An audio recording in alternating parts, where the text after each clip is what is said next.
Amém. Bom, nós fizemos a leitura então agora de Marcos, né? Marcos capítulo 5, dos versículos 21 ao 24. E como eu dizia, né, o nosso tema de hoje é esperar caminhando e caminhar esperando.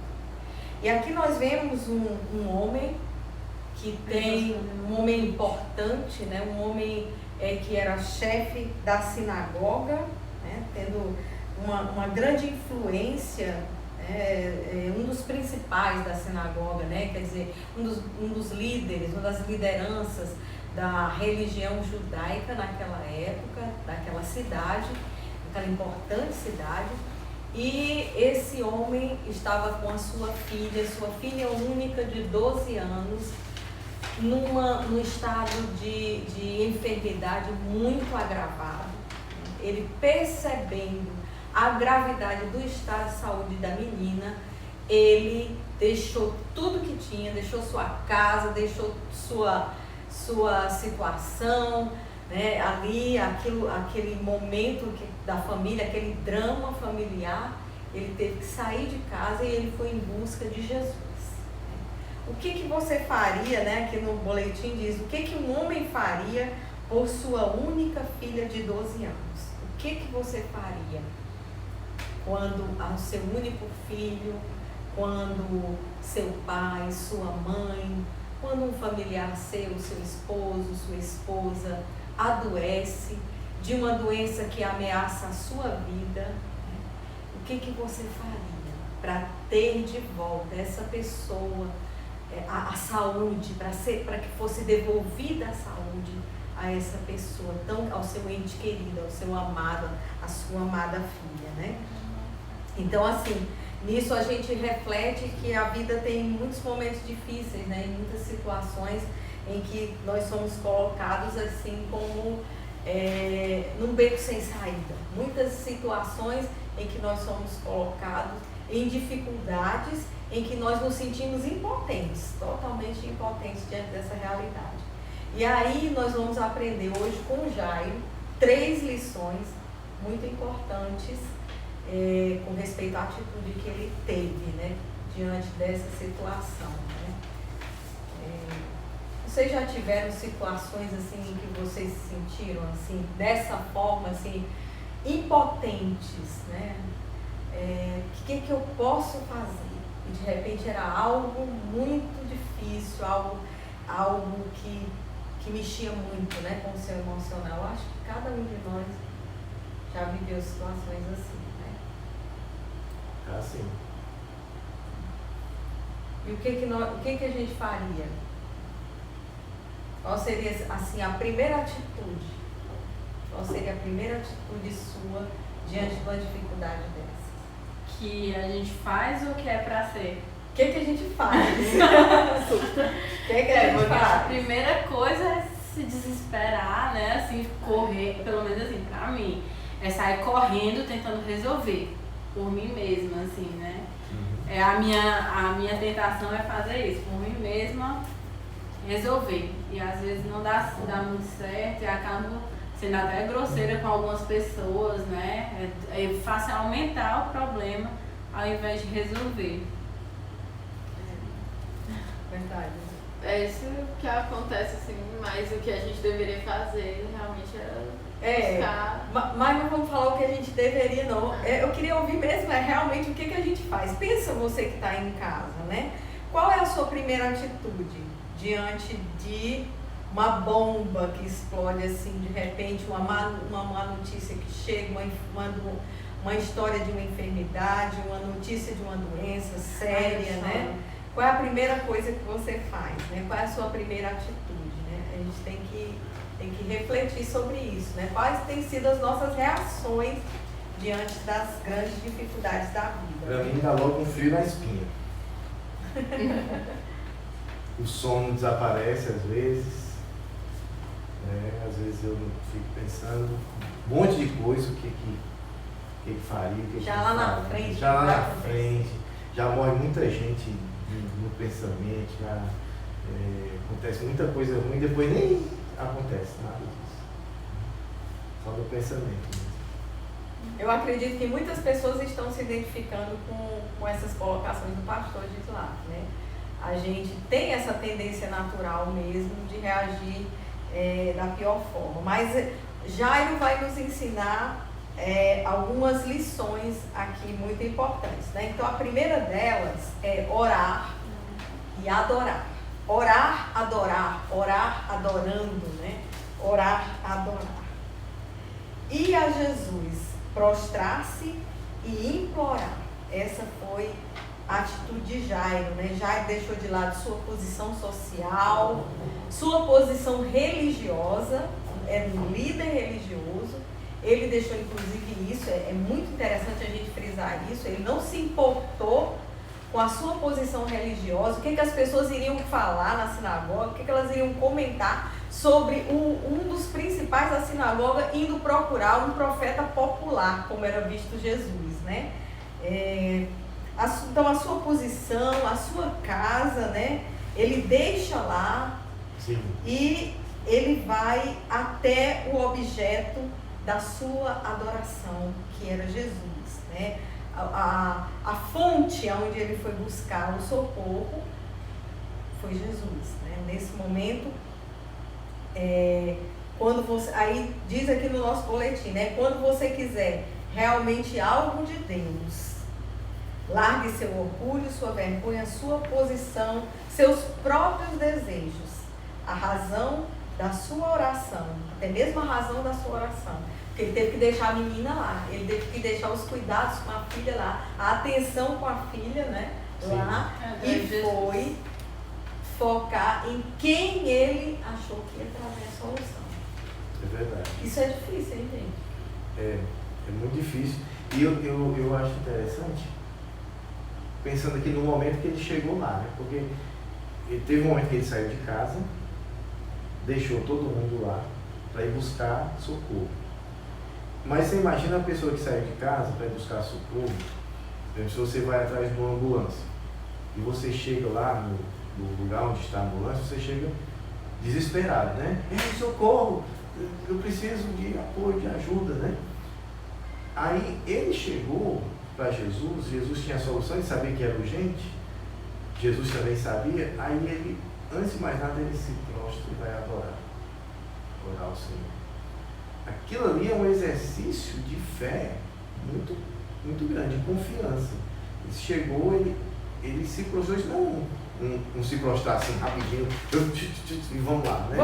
Vamos para o assunto. Senhor, é o seguinte, eu vim aqui, é um negócio urgente, vamos resolver, porque minha filha... Não, ele adorou você. Prostrou os seus pés, teve aquele momento ali, e depois colocou o seu problema diante. Foi bom você chamar a atenção disso. Isso significa assim, isso demonstra a atitude do coração de Jairo. Ele realmente estava naquele momento totalmente desprovido já assim de qualquer esperança humana e natural. Ele sabia que a ajuda que viria só podia ser sobrenatural. Então isso fez com que ele já chegasse quebrantado diante do Senhor. E ele adorou com esse coração quebrantado, porque ele já não tinha mais expectativa de que as coisas, a medicina, o homem, ou qualquer intervenção humana pudesse resolver isso. Tinha que ser algo de Deus, tinha que ser algo sobrenatural, né? Ele já tinha deixado, largado de lado essas expectativas que às vezes a gente ainda se agarra com elas, né? Verdade. Muitas vezes. Muito bem. Samara, lê aí o Salmo 51:17, tá aí. Os sacrifícios que agradam a Deus são um espírito quebrantado, um coração quebrantado e contrito, ó Deus, não desprezarás. O segundo aspecto assim, que chama a atenção e que demonstra assim, a atitude de Jairo é que esse foi um primeiro momento, um encontro com o Senhor. E quando ele encontra Jesus, né, que ele o adora e que ele, ele fala o problema para Jesus, quando ele derrama a sua oração diante de Jesus, Jesus imediatamente o atendeu e disse, eu vou com você. Né? Então aquilo E Jesus pôs-se a caminho. Então você imagina que as coisas vão se resolver, né? Parece assim até aquelas séries, né? Você acha que tudo já vai estar se resolvendo quando de repente surge uma coisa inesperada na história toda, né? Lá vem um problema, um negócio que ninguém esperava, né? Jesus estava indo a caminho, opa, vai dar tudo certo, o homem ele vai resolver. Aí no caminho, gente, acontece o quê? Aparece alguém que toca no manto de Jesus de uma forma diferente. Jesus para tudo que está fazendo, a multidão que está acompanhando ele, porque a multidão segue atrás para ver o desfecho da coisa, os discípulos e toda aquela multidão indo em direção à casa de Jairo, só que todo mundo, Jesus diz, para porque alguém tocou em mim. Então, aquilo que parecia correr rapidamente para o desfecho, e vocês lembram que a gente falou que era algo urgente, agora é como parou. Imagina alguém precisando ser socorrido, alguém que está morrendo, precisa ser socorrido com urgência e de repente, não, vamos ter que parar aqui porque aconteceu um imprevisto. E Jesus disse, olha, alguém me tocou. E os discípulos se impacientaram, parece, né, com a atitude do Senhor, mas Senhor, porque a gente se impacienta às vezes com as coisas, mas como? Senhor, mas uma multidão dessa como é que pode? Alguém te tocou, mas muita gente deve ter me tocado, Senhor. Não só uma pessoa, mas como muitas dizem, não, alguém me tocou de maneira diferente, porque de mim saiu virtude, de mim saiu poder. Foi um toque diferente. Aí vem toda uma história que se desenrola naquele momento, né, de uma mulher com uma enfermidade também que durava anos, né, com uma enfermidade que havia maltratado muito essa mulher, que a medicina não tinha dado resolução, e essa mulher ali é curada diante do Senhor, e o Senhor vai conversar com ela, e ela vai se apresentar, e tudo isso, irmãos, a doença da menina lá não parou não.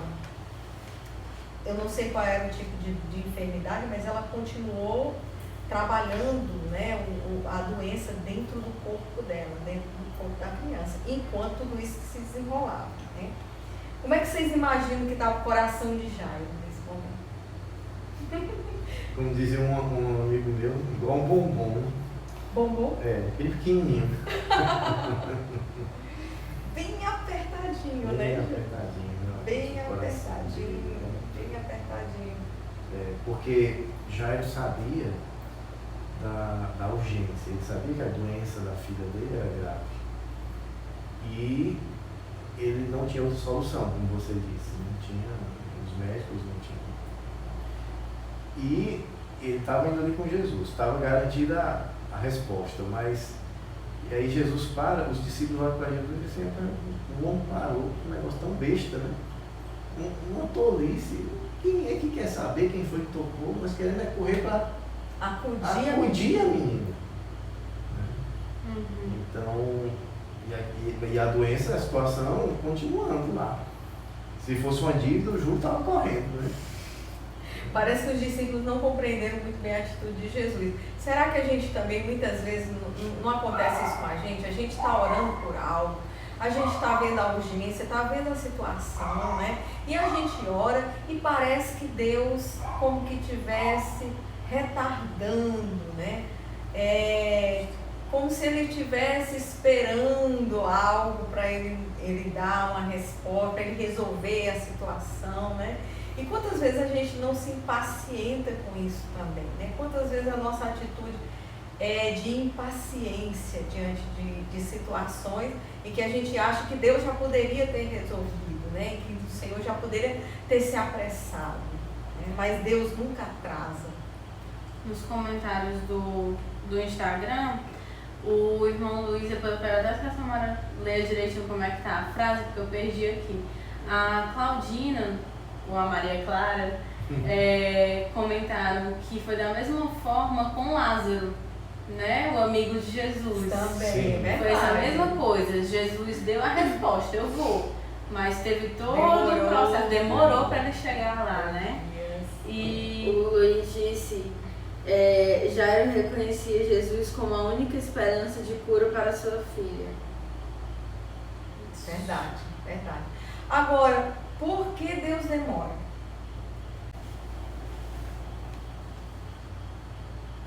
Continua? Pronto.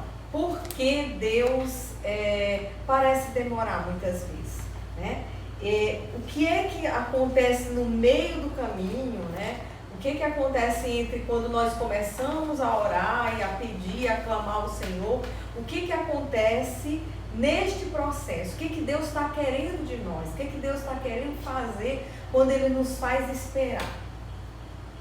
o pastor Roberto disse Tem o tempo dele. Deus é soberano mesmo. Ele é o Rei dos Reis.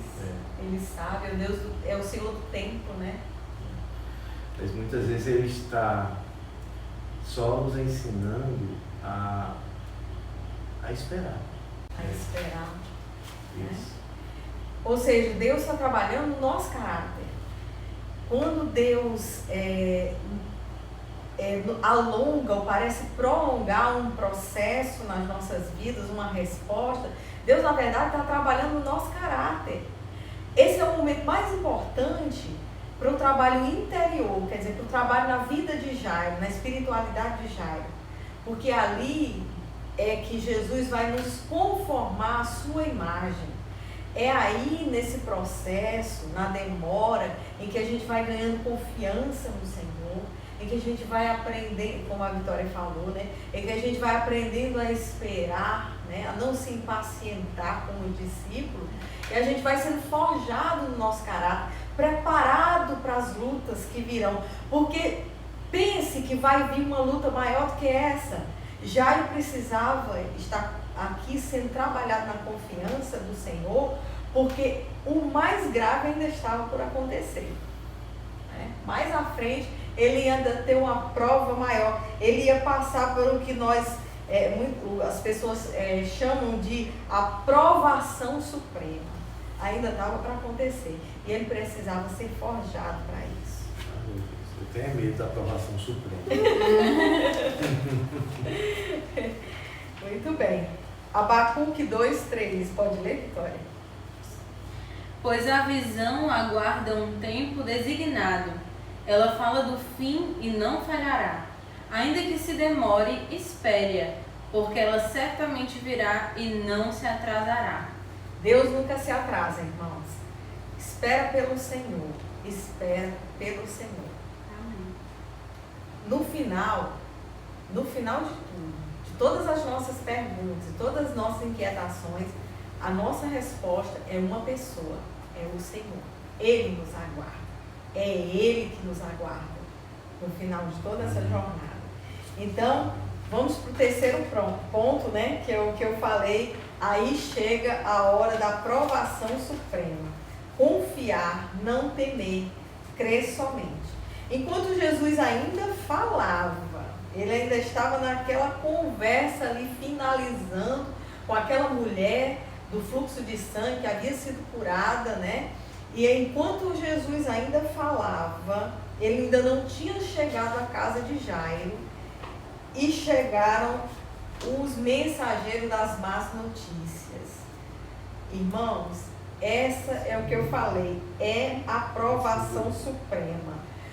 Jairo foi provado na sua paciência, aguardando ali Jesus, confiando que o Senhor havia dado uma palavra, que iria com ele, iria curar a filha dele. Então ele estava confiante, ele perseverou, ele não se impacientou, ele aguardou o momento certo.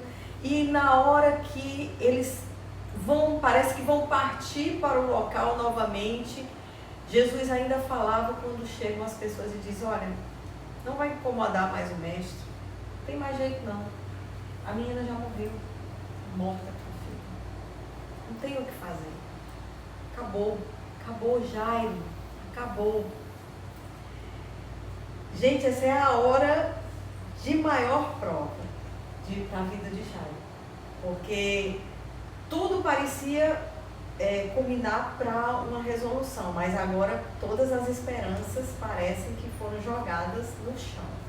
Eu acho que Jesus sabia que essa provação ela era maior do que Jairo. Porque você vê que Jesus ele está calado o tempo todo, ele está andando ali, mas nessa hora ele não deixa nem Jairo responder, porque Jairo podia dizer, Besta, então o senhor está liberado, muito obrigado, né? Mas antes de Jairo falar qualquer coisa, ele segura na mão. Eu também, isso me chamou a atenção. Sabe o que é isso, gente? Isso é graça de Deus. Porque na hora dessa provação suprema, Jairo chegou naquele momento em que foi além das forças dele. Mas é nesse momento que o Senhor diz que traz o suprimento, traz o escape, traz a força, aquele que não tem nenhum vigor. Jairo não tinha mais força naquele momento, ele perdeu todas as suas forças. Mas o Senhor Jesus chega ali com a graça superabundante e ele diz para Jairo assim: não tenha medo, creia, somente creia, deixa o resto comigo, que sou eu que vou fazer. Creia, creia, não perca as esperanças. Nada está perdido, Jairo, nada está perdido, meu irmão, nada está perdido, minha irmã. Se você tem uma causa aí com você hoje, no seu coração, que está te apertando, que está te incomodando, que está trazendo tristeza ao seu coração, talvez até colocando em dúvidas a sua fé. Creia, creia, somente creia. Se você tem sentido medo nesses dias, creia, somente creia. O Senhor é conosco. Eu achei lindo também como é bom nós confiarmos no que o Senhor diz na sua palavra, né? Nós devemos... Eu queria que alguém comentasse um pouco sobre essa questão das vozes, né? Dessas más notícias que sempre chegam, né, gente? Quando a gente está num processo assim, tem uma vozinha que vem assim, buzinar no nosso ouvido negativamente, né? Demais. É porque as pessoas, elas nem sempre a gente está rodeado de pessoas que nos ajudam. A maioria das pessoas não confia em Deus. Então a coisa mais fácil que tem é alguém vir e trazer uma palavra negativa, né, de desconfiança na hora que você mais precisa de confiança. É alguém trazer uma palavra que vai de derrubar. Às vezes não é nenhuma palavra propositalmente para lhe atingir. Não. Às vezes é uma coisa assim mesmo, tipo, vale, o que é que tá acontecendo? Assim, tipo, vale. Às vezes é uma tentativa de... insensibilidade. Às vezes é uma tentativa de consolar também. Às vezes Só que a pessoa não fala de um jeito assim que... Samara, por que tu tá desse jeito, né? Tipo assim, isso não é nada não, né? Muitas vezes até uma tentativa de ajudar. De ajudar. A pessoa pensa assim, eu vou preparar logo, porque essa pessoa vai ter essa perda mesmo, vou preparar para o pior. Se der certo, é ótimo, se não, ela já está preparada. Pensar o pior para a pessoa não sofrer. Não sofrer. Sofrer mesmo. Mas não é assim que o crente trabalha, né? Deus trabalha com a fé e a confiança, né? Não é com a... É verdade. Vai pensando no pior, né? É isso mesmo. É isso mesmo. E aí, a morte vai nos paralisar? Nunca. Porque o Deus que nós cremos é um Deus que ressuscita mortos, né? E Ele mesmo ressuscitou da morte para nos dar uma vida nova. Por fim, levante-se. Jesus chega à casa de Jairo, diante de toda a incredulidade das pessoas ali ao redor, que até riram e zombaram de Jesus, né? Ele olha para a menina e ele diz, Talita, come aquelas palavras, menina, levanta-te, menina, levante-se. E no meio dos risos dos descrentes, numa situação sem solução, diante de uma morta, Jesus dá apenas uma ordem: menina, levante-se. E a menina levantou-se e viveu de novo. Meu irmão, minha irmã, levante-se, levante-se. Eu não sei qual é a sua situação, se é de medo, se é de paralisia, se é de tristeza, se é de impossibilidade, de sentimento de incapacidade, de impotência. Meu irmão, minha irmã, levante-se, creia somente, creia somente. O Senhor, a palavra do Senhor é suficiente nas nossas vidas para mudar toda e qualquer situação que a gente acha que seja impossível, mas o Senhor é capaz de mudar e dar o desfecho que Ele quiser, porque afinal, como disse o pastor Roberto, Deus é soberano. Deus é soberano. Deus é soberano. Amém. Amém. Ler alguns comentários que teve aqui. A Jéssica, ela deixou 2 versículos aqui pra gente. Um dizendo que Lucas 18, 27, falando: Jesus respondeu: o que é impossível para os homens é possível para Deus. Amém. Ela também falou dos Salmos 91, 10. Nenhum mal atingirá, desgraça nenhuma chegará à sua tenda. Amém. E a pastora Evânia falou: não podemos deixar de crer apesar das circunstâncias. Verdade. Amém. Verdade. É isso mesmo. As circunstâncias, elas nem sempre são boas e elas não têm preocupação nenhuma em ser boas. Ninguém está preocupado em fazer circunstâncias boas para você. Só Deus. E Ele mesmo ainda nos deixa passar por circunstâncias ruins para amadurecimento, para crescimento, para desenvolvimento da fé, para aprendizagem, porque Ele é um Pai que nos quer filhos maduros, nos quer amadurecer. Então, Jairo passou por uma situação de amadurecimento e o Senhor disse para ele: confia, crê somente. Eu imagino o Senhor segurando Jairo pela mão, apertando a mão dele, dizendo: olha, não tenha medo, não tenha medo, creia somente.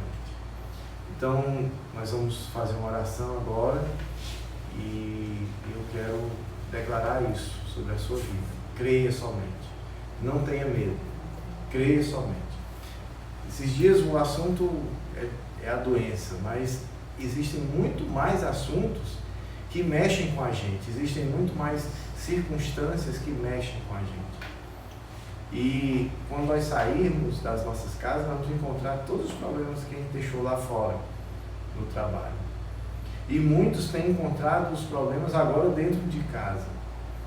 Nós temos visto o índice de violência doméstica aumentando assustadoramente nesses dias, né? A Vitória coletou uma estatística aí sobre isso. Nós temos visto lá na China, no lugar onde começou todo esse surto, o número de divórcios aumentou assustadoramente. Então, as pessoas se desacostumaram a viver dentro de casa e estão trazendo os problemas agora porque estão tendo que conviver. Uma coisa é você suportar alguém porque você não vê essa pessoa durante o dia todo, você passa 1, 2 horas com essa pessoa e vai dormir. E agora você está tendo que conviver. E depois você vai encontrar problemas lá fora, o trabalho vai continuar. Nós queremos, nessa noite, orar, confiar no Senhor, não ter medo e crer somente, seja qual for a situação. Amém? Vamos orar comigo? Senhor Jesus, muito obrigado, Senhor, por esse tempo com os irmãos, por esse tempo com a minha família. Obrigado, Senhor, porque cada um está também reunido com a sua família e aqueles que estão sozinhos em suas casas, que o Senhor os abençoe também, porque eles não estão sós, o Senhor está com eles. Que o Senhor que está dizendo no nosso coração: não tenha medo, creia somente, que o Senhor permaneça conosco cada dia, na nossa caminhada, passo a passo, e que enquanto esperamos, nós possamos caminhar em direção ao Senhor, fazer a Tua vontade, e que enquanto caminhamos, estejamos esperando, descansando, tranquilos no Senhor, porque é o Senhor quem supre todas as nossas necessidades em glória. É o Senhor quem está conosco a cada dia, é o Senhor quem nos fortalece, é o Senhor que é a nossa torre forte, é o Senhor que é a nossa torre de libertação. O Senhor é nosso Deus e nada nos faltará, nada nos fará falta. Nós estamos seguros com o Senhor. Eu te peço, Senhor, por aqueles que trabalham por conta própria, que o Senhor esteja abrindo ideias, que o Senhor esteja, Senhor, abrindo a sua mente para ter ideias novas, para empreender, para fazer grandes coisas. Eu quero te pedir, Senhor, por aqueles que têm decisões a tomar nesses dias, que o Senhor esteja dando, Senhor, sabedoria. Eu quero te pedir também, Senhor, por aqueles que estão tendo que trabalhar, que o Senhor proteja. Sejam aqueles que estão lá nos hospitais, trabalhando, nas farmácias, nos supermercados, aqueles que estão transportando as mercadorias. Senhor, eu te peço em nome de Jesus que o Senhor proteja a nossa economia. Amém. De um colapso, Senhor. Em nome de Jesus. Que o Senhor proteja o nosso povo da pobreza, que o Senhor proteja cada um que está ouvindo. Em nome de Jesus, nós não tememos, nós cremos somente. Amém. Amém. Amém e amém. Glória a Deus. Amém. Amém. Temos algum aviso? Amanhã, meio-dia, estamos juntos, né? A nossa oração. Muito bem. Sim, acho que esse é o aviso mesmo. É isso, né? Amanhã a nossa live. Sim. E os comentários. Dá uma lida aqui nos comentários. A irmã Evânia colocou: não podemos deixar de crer apesar das circunstâncias. Isso. Verdade. A tia Yolanda falou assim: pessoas negativas falam sempre do que o coração está cheio. Que nosso coração esteja cheio de esperança, né? Cheio As de positivas Cristo. também, viu? Mesmo que tudo nos mostre que não é mais esperança. Irmã Ivânia. Crer contra a esperança, como fez Abraão. É verdade. Quem Eu disse como isso? contra a A esperança. pastora Evânia. Evânia, Pastor Roberto crer fala- contra a esperança é osso, viu? Só em Deus. O pastor Roberto falou: sempre quando exercitamos a fé, virá a prova. Ixi, é mesmo? Não Pra tem jeito da aprender, gente. nem Tem que ter prova. Não tem jeito da gente só dizer que tem fé e não precisar exercitar essa fé, não, tá em Ela tem que prática. ser provada como ouro, para que ela saia como ouro que não perece. Hoje eu estava ali na garagem fazendo um polimento ali num carro e a minha mão ficou cheia de sujeira, de graxa, de massa, de polir, né? E eu olhei para a minha aliança e eu vi exatamente isso. A aliança feita de ouro, né? Pode passar todos esses abrasivos, ela vai ficar mais brilhosa, mais bonita, porque ela é feita de metal precioso, metal nobre, né? Então a fé também é assim, quanto mais provada, mais ela vai brilhar. Mas ela brilha. Ô, glória! E aí a Jéssica colocou aqui, a gente orou por sabedoria para aqueles que precisam de tomar decisões nesses dias, e ela colocou: se algum de vocês tem falta de sabedoria, peça a Deus que dá a todos livremente, de boa vontade, e lhe será concedida. Tá? Tiago 1:5. Pronto, em outras palavras, o Tiago está dizendo assim: se você é meio bestinha, tolo, tem tomado decisões erradas, reconhece isso, peça a Deus que o Senhor dá sabedoria. Eu fiz isso, viu? Eu quebrei muita cabeça e eu pedi a Deus: Senhor, não é possível que eu vá ficar velho quebrando a cabeça, fazendo besteira na vida. E aí o Senhor, pela graça dele, tem me dado até que um pouco de discernimento. Amém. Viu? Amém. Para fechar, a Claudina colocou: orar, esperar e confiar. Ô, glória. Pronto. Amém. Amém. É isso mesmo. Que Deus abençoe, gente. Eu creio que o Senhor tem suprido a igreja com a sua palavra abundantemente, com sobras. Eu sei que você está sendo fortalecido na palavra do Senhor. muito mais do que o que estava antes. Então, eu vou dizer uma coisa, esse vírus tem nos feito muito bem até agora, viu? Porque ele tem nos colocado diante do Senhor e tem nos feito crescer em todas as coisas. E o Senhor sabe todas as circunstâncias e Ele, no que diz respeito a nós, nos levará a bom termo, a um bom final, a um bom desfecho da história. Amém. Que Deus abençoe muito você e até amanhã, ao meio-dia, aqui nesse mesmo canal. Tchau, tchau.